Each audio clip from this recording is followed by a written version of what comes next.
growing up in the New Jersey to Philadelphia, all the way up to the New York state line, that whole area, there were like a dozen skate parks. There was Drop-In Skate Park in Upper Saddle River. There was Garden Skate in Fairfield. There was Shield Skate Park in Flemington. The Incline Club in Lakewood, New Jersey. One South Main in Toms River. Van Skate Park in Moorestown, which later became Overboard and then it closed as Black Diamond. Rexplex in Elizabeth, New Jersey. X Park in the Franklin Mills Mall in Philadelphia. Also Title 10 in Philadelphia. 360 Skate Spot in Willow Grove. Borderline in Westchester. And I probably forgot a few. The point is, all of those skate parks were open for so long. And these skate parks were huge. They were enormous. I mean, there was everything you could want in an indoor skate park. So you never had to worry about like getting cold in the winter because there was always somewhere indoors to go. And it seemed like in the same 1 to 2 year period, every single one of those skate parks closed, like basically at the same time, except for the Incline Club. The Incline Club was open the longest out of all of them, but I do believe that they ended up closing for a very similar reason, which we're gonna dive into in this episode later. First, skateboarding at a new skate park in New Jersey that is open to the public every day of the week. It is appropriate. Proco was in my first ever YouTube vlog. What up? Today's Proco's birthday too, dude. Happy birthday. It was yesterday. Oh, well, we're celebrating it today. They don't know that. But yeah, we just got to this indoor skate spot in New Jersey. I didn't even know that this place existed, but it's called Shredco and it's in Fairfield. And I'll tell you about it after we skate it. How about that?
For you, because it's your birthday. Let's do it. Otherwise, I'm actually scared. Challenge accepted.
Just realized I was in the wrong section of the park the whole time.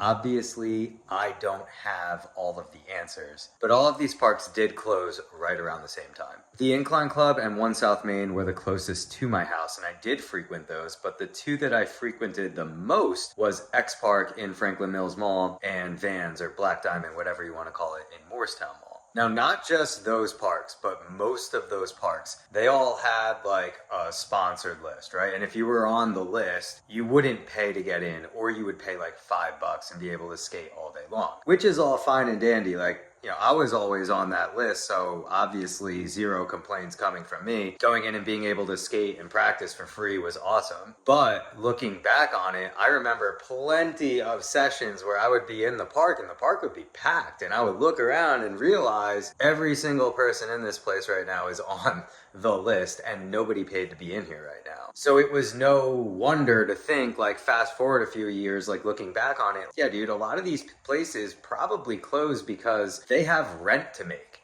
And all of the landlords of all of these skate parks, all of them, every single year would jack the rent up an unfair, ridiculous amount of money. And here are these skate parks trying to make skateboarding accessible for people who don't have money to pay all this money to like just go skate for 2 hours. You know, it's like you're trying to do a good thing for the community and you still have these bills and landlords and rent and electricity and utilities and maintenance on the ramps, all of these expenses that add up. And like, I see it on the internet all the time, like dudes going to skate parks and being like, oh, this is $150,000 skate park. Like, I don't know how it could be worth that much, but maybe somebody could drop in the comments and tell me. Like, dude, you don't understand how that's worth that much. Like, do you have any idea how much wood costs nowadays alone? Like, today, $150,000 on a skate park is actually not that much money. Most skate parks cost at least that much. And that's just like to build it, open it.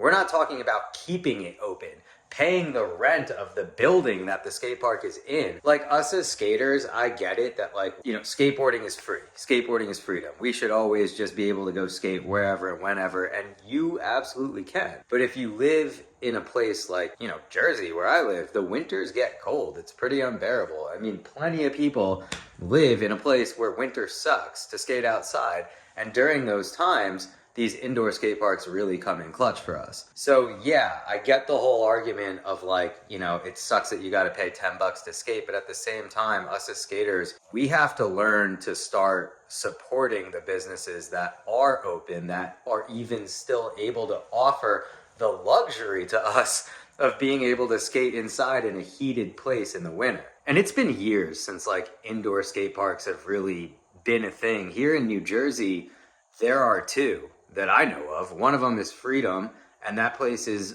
a nonprofit. So, you know, you got to hand it to them. At least it's there, and the setup there, I'm not going to lie, it's pretty amazing. It's dope. But they're only open to the public on Saturdays. It's a nonprofit, you know, like they're running it with the means that they have. And then the other skate park is the one you just saw, Shredco. And that one is, you know, you could see it. I'm going to say it. You see it all in the video, so I'm not trying to be insulting, but obviously Shredco is a lot smaller than Freedom. It's a lot smaller than any skate park.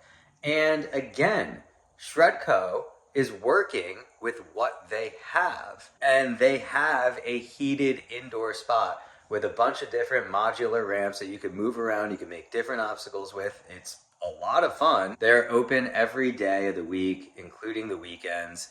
This place is available. I don't know, like, you know, 100% the facts, but like even what I had heard about like the Incline Club closing, like I learned how to skate at that skate park, took lessons there, was there all the time as like a young kid, like 10 to 13, 14 even. And, you know, I don't know if it's true or not, but I had heard that every single year the landlord would up their rent so much, like basically the landlord was trying to push them out. And it's like, eventually, the landlord won, and they did have to close their doors. And that's sad, because the amount of people that found their passion for skateboarding and biking, rollerblading, screw it, even scootering. We still live in a world that, like, if you're going to open and run a business, that the money still matters. Like, you still have to be able to pay, to keep a skate park open as the owner of the skate park. Again, I don't know, like, if that's 100% true or not, but that's what I heard. I don't own a skate park. I don't know all of everything that goes into it, but I do believe that one of the reasons that all of these awesome indoor parks keep closing is probably landlords raising rent, trying to get them out of there, one, but two, they're probably not making enough money. Us, if we go to this place to support them, like, dude, don't be complaining about what the session fee is. Like, go there, skate, have fun, dude, and know that even though it's an indoor skate park, it is not a free public outdoor skate park that was put there by the township that's just going to be there. These indoor parks are being maintained, they're being cleaned, they're being renovated, and they're there so that you can have the service that they're offering, which just happens to be, here's a place where you could ride at any time, night or day, if it's cold or not. So yeah, that's my little rant for today. Hope you guys enjoyed the skateboarding there. Go Wish Proko happy birthday.